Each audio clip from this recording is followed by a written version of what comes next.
Welcome back everybody. It's just dawned on us. We did a video a while back about having a DCC default with the JDM Impreza.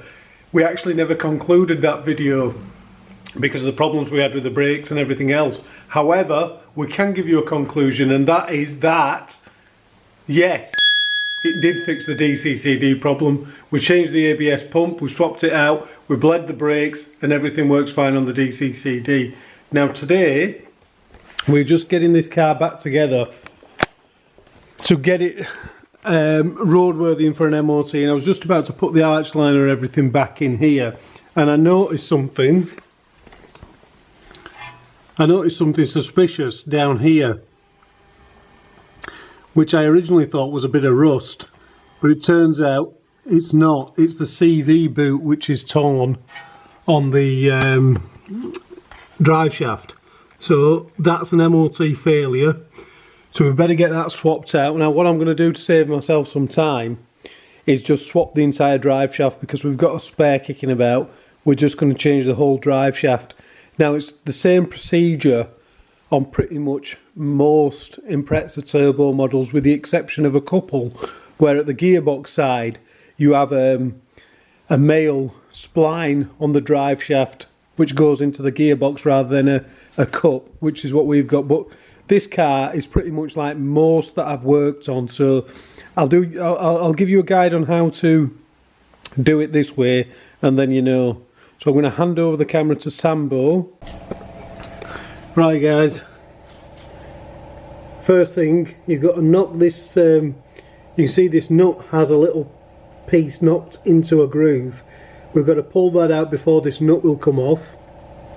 Then we're going to release the lower ball joint from the wishbone just under there. That will allow us to pull the drive shaft out of the hub, and then we have a pin to take out of the drive shaft, which I'll show you in a minute when I get underneath there, to take the allow it to come away from the gearbox side, and then we can get this drive shaft out of the way and then get it swapped over.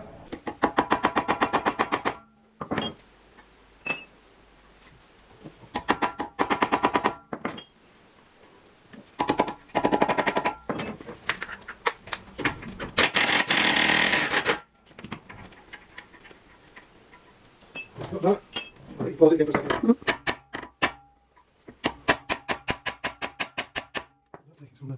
Again.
Right, okay guys, I'm underneath the can. This is the business end, this is the gearbox, and this is where the shaft goes into the gearbox. Now, I was wrong, this is the other type where you have male splines on the end of the shaft at this side.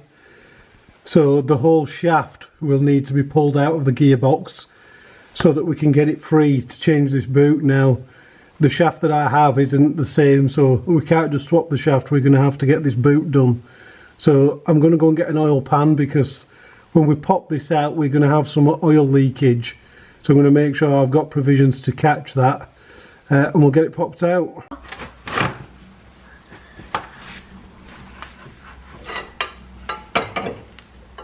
There we go.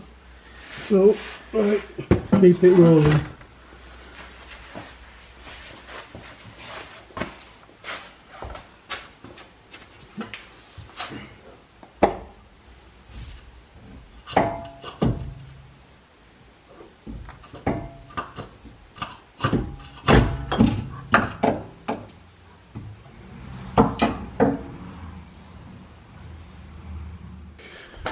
There you have it guys, that's one front drive shaft removed.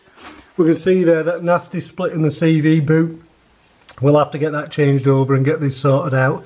Hopefully it hasn't done any lasting damage to the actual joint itself. It feels pretty tight. Now this is what I was explaining to you guys.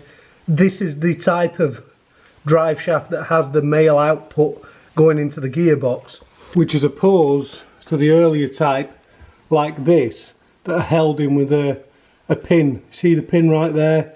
That pin holds the cup of the drive shaft against a spline that sticks out of the gearbox. So slight difference. It looks like it's the 2005 onwards cars that switched to this type of drive shaft. So we'll get this taken away now, we'll get the boot taken off, get it cleaned up, get a new boot put on it, and then we'll get it back on the car, and we're one step closer to getting this thing on the road. That's it for now guys, stay tuned, keep watching. We'll have this back on the road soon. Let's see if we can have some fun with it. Bye for now.